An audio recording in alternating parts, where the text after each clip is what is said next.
अस्सलाम वालेकुम व्यूवर्स। सुल्तान औलिया हुजूर गौस पाक रहमतुल्लाह अलैह की करामात के बारे में हम सब खूब वाकिफ़ हैं। व्यूवर्स, आज मैं आपको बताऊंगी कि कैसे हज़रत गौस आज़म रहमतुल्लाह अलैह की करामत से 12 साल के बाद एक गर्क की हुई बारात ज़िंदा वापस निकल आई। यकीनन ये बात आप सब के लिए हैरान कुन और दिलचस्प होगी, लेकिन उससे पहले नए आने वाले मोअज़्ज़िज़ मेहमानों से गुजारिश है कि वो चैनल को सब्सक्राइब कर दें और साथ ही बेल आइकन को भी प्रेस कर दें ताकि हमारी आने वाली हर नई वीडियो आप तक बर वक्त पहुँच सके।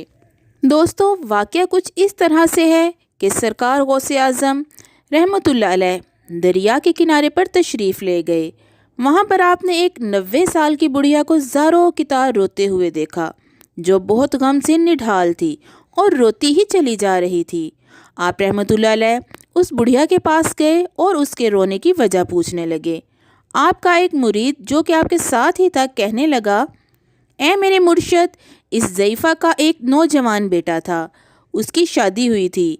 निकाह करके वो अपनी दुल्हन समेत बारात को लेकर एक कश्ती में सवार होकर आ रहा था, लेकिन अल्लाह का करना ऐसा हुआ कि एक दर्दनाक वाक़या पेश आ गया। उस बारात के साथ यानी वो पूरी कश्ती पूरी की पूरी दरिया में उलट गई और दूल्हा और दुल्हन के समेत सारी बारात डूब गई और दरिया में डूबकर सब मर चुके हैं और कोई भी इनमें से निकलकर बच नहीं सका। इस वाक़े को आज 12 साल गुजर चुके हैं, मगर माँ का जिगर है और बेचारी का गम ऐसा है कि जाता ही नहीं है। ये रोज़ाना यहाँ दरिया के किनारे आती है और बारात को ना पाकर रो धोकर वापस चली जाती है। हुजूर गौस पाक रहमतुल्लाह अलैह को उस ज़ईफ़ा पर बहुत तरस आया। आप रहमतुल्लाह अलैह ने अल्लाह की बारगाह में हाथ उठा दिए।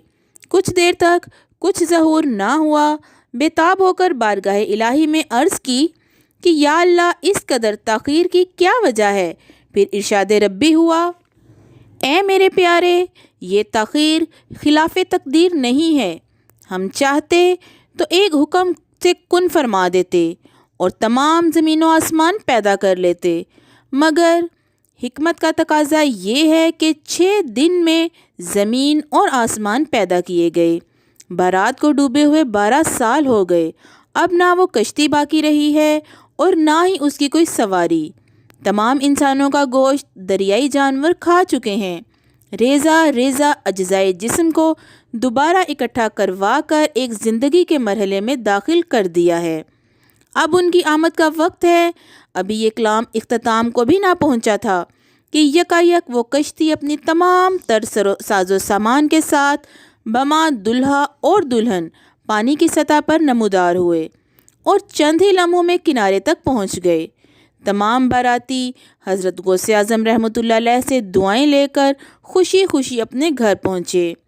वीवर्स, इस करामत को सुनकर बेशुमार काफिरों ने आकर सैयदना गौस आज़म रहमतुल्लाह अलैह के दस्ते हक पर इस्लाम कबूल किया। वीवर्स, हज़रत शेख अब्दुल कादिर जिलानी रहमतुल्लाह अलैह की ये करामत इस कदर तवातुर के साथ बयान की गई है कि सदियाँ गुजरने के बावजूद बरे सगीर पाको हिंद के गोशे गोशे में इसकी गूंज सुनाई देती है। वीवर्स, अल्लाह ताला की बारगाह में दुआ है कि वो हुजूर गौस पाक के दर्जात इससे भी ज़्यादा बुलंद फरमाए और हमें औलिया इकराम का अदब व एहतराम करने की तौफीक अता फरमाए और इनके नक्शे कदम पर चलने की तौफीक फरमाए। आमीन। वीवर्स, वीडियो को पसंद आने की सूरत में इसे सदका जारिया समझकर ज़रूर शेयर करें। अपनी दुआओं में मुझे याद रखें। अपना बहुत सा ख्याल रखें। अल्लाह हाफिज़।